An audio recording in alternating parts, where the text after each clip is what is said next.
సమాచారానికి అందుబాటులో ఉండండి.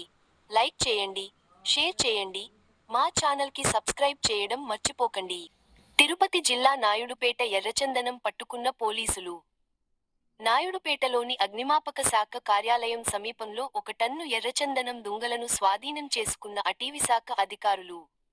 వెంకటగిరి నుంచి కారులో చెన్నైకి తరలిస్తుండగా పట్టుబడ్డ ఎర్రచందనం. అగ్నిమాపక శాఖ కార్యాలయం ఎదుట ఓ మోటార్ సైకిల్ను ఢీకొని రోడ్డుపై నిలిచిపోయిన ఎర్రచందనం వాహనం రోడ్డుపైన నిలబడటంతో అగ్నిమాపక సిబ్బంది అక్కడికి చేరుకోవడంతో పరారైన ఎర్రచందనం తరలిస్తున్న 2 వ్యక్తులు